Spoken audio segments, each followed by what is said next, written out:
مسواک کرنے سے روزہ نہیں ٹوٹتا ہے، سرما لگانے سے روزہ نہیں ٹوٹتا ہے، انجیکشن لگانے سے روزہ نہیں ٹوٹتا ہے، کسی کو خون ڈونیٹ کرنے سے روزہ نہیں ٹوٹتا ہے، خون کی ڈرپیں چڑھوانے سے روزہ نہیں ٹوٹتا ہے، بیماری ہو اور کوئی ڈرپ آپ نسوں کے ذریعے سے اندر لے کر جا رہے ہیں تو منفس کے ذریعے سے نہیں جا رہا، نسوں کے ذریعے سے جا رہا ہے، اس سے روزہ نہیں ٹوٹتا، احتلام ہو جائے اس سے روزہ نہیں ٹوٹتا، دانت میں کوئی سحری میں اتنی زبردست نوالے اس نے لیے کہ اتنی بڑی بڑی چیزیں ڈاڑ میں پھنس گئی ہیں، اور اب فجر کی نماز پڑھ رہے اور قورمے کی بوٹیاں برآمد ہو رہی ہیں، اب پھینک بھی نہیں سکتا، مسجد گندی ہوگی، تو یہ حضرت نگل لیا اس نے۔ تو اگر وہ اتنی بڑی بوٹی ہے کہ چنے کی مقدار کے برابر ہے، اور وہ عالم چنا کے داڑ میں ہی چنے کی مقدار کے برابر بوٹی پھنسے گی، ہمارے دانت بڑے چھوٹے چھوٹے ہیں، بڑی چھوٹی چھوٹی بوٹیاں پھنستی ہیں، وہ اگر ظہر میں فجر میں دانتوں سے نکلیں تو بہتر ہے پھینک دیں، لیکن اگر ان کو نگل بھی لیا تو یہ معاف ہے، کیونکہ سحری سے پہلے آپ نے یہ منہ میں ڈالا تھا۔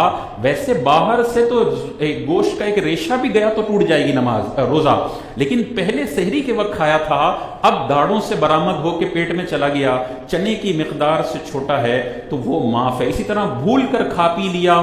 پہلا روزہ ہوتا ہے اور لوگوں کو عموماً یاد نہیں ہوتا، چائے بھی چل رہی ہے، پانی بھی چل رہا ہے، اور خصوصاً وہ جو اکیلے رہتے ہیں یا بیرون ملک ہیں، چائے چل رہی ہے، پانی چل رہا ہے، پھر بعض اوقات عصر میں یاد آتا ہے کہ پورا مست سارا کھانا کھایا اور اب یاد آ رہا ہے کہ روزہ تھا، تو کوئی مسئلہ نہیں ہے۔ حدیث میں آیا کہ اگر بھولے سے کوئی کھا پی لے تو اسے چاہیے کہ اپنا روزہ پورا کرے کہ اسے اللہ نے کھلایا اور پلایا ہے۔ یہ بھولا اس لیے کہ اللہ چاہتا تھا کہ یہ کچھ کھا پی لے، سحری اچھی نہیں ہوئی، کھا پی لے اور پھر یہ روزہ پورا کر لے۔ ہمارے لیے اس میں کیا ہے، اگر ہمیں کوئی چائے پیتا ہوا نظر آ رہا ہے اور ہمیں پتہ ہے بھول کر پی رہا ہے تو دو صورتیں ہیں، اگر وہ کمزور 1.5 پسلی ہے اور ہمیں لگتا ہے کہ یار یہ اگر نہیں کھائے گا تو روزہ کیسے پورا کرے گا، تو کھانے دیں اس کو بیچارے کو، جب پوری پلیٹ کمپلیٹ کر لے پھر آپ اس کو بولیں بھائی روزے سے تھے تم، اب دھیان رکھنا اب نہیں کھانا۔ لیکن کوئی تڑنگا ہے، مضبوط آدمی ہے، وہ کھا رہا ہے اور آپ نے دیکھ لیا تو فوراً اس کو یاد دلاؤ کہ بھائی چھوڑ دے تو روزے سے ہے، اس کے منہ میں جو ہے وہ نکال دے، باقی جو پیٹ میں چلا گیا وہ معاف ہے۔ اب یہ بہت سارے لوگوں کو نفسیاتی بیماری ہے، اتنے سوال ہمارے پاس آتے ہیں، مفتی صاحب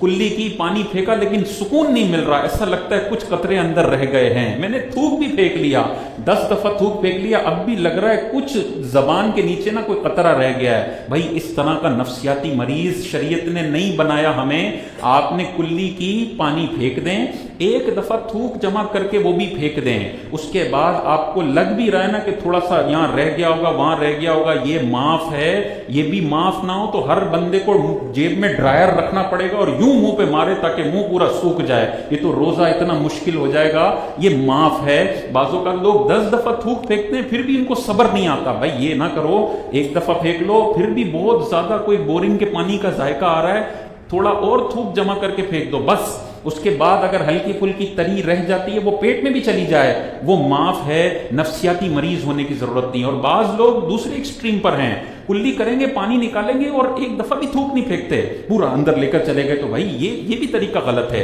کم از کم تھوڑا تھوک جمع کر کے ایک دفعہ تو پھینکو، تاکہ اتنے سارے جو منہ میں کلی والے قطرات تھے جو ایک بار میں نہیں نکلے وہ ایک تھوک میں نکل جائیں گے۔ لیکن 10 بار تھوک پھینکنا یہ نفسیاتی مرض کی علامت ہے۔ منہ میں خون نکلا مسوڑوں سے، بہت سارے لوگوں کو یہ مسئلہ ہوتا ہے، منہ میں سے خون نکلتا ہے، تو خون اگر نکلا اور گلے میں اس کا کڑوا کڑوا ذائقہ محسوس ہوا، خون نیچے اتر گیا، تو یہ خون بھی روزے کو توڑ دے گا۔ تھوڑا سا نکلا کہ ذائقہ محسوس نہیں ہو رہا، اس سے روزہ نہیں ٹوٹتا ہے۔ تھوڑی سی ڈکار بعض اوقات آ جاتی ہے، سحری میں قورمہ کھایا تھا، ظہر میں وہ ڈکار ریپیٹ ہوئی، قورمے کے ذائقے بھی ریپیٹ ہو گئے، تو ان ذائقوں کے ریپیٹ ہونے سے تکھا تکھا تو لگتا ہے لیکن اس سے روزے کا ٹوٹنے کا تعلق نہیں ہے۔ بعض اوقات تھوڑی سی باہر بھی آ جاتی ہے، بندہ نگل لیتا ہے، اس سے مسئلہ نہیں ہے۔ آنسو ہے، کوئی بندہ رو رہا ہے اور منہ میں آنسو جا رہے ہیں، قطرہ 2 قطرہ گئے معاف ہے، لیکن اتنے آنسو پی گیا یہ کہ جس سے منہ میں نمکینی محسوس ہو، پسینہ منہ میں چلا گیا اور نمکینی محسوس ہو رہی ہے، اس پسینے اور آنسو سے بھی روزہ ٹوٹ جائے گا۔ اسی طرح دھواں ہے،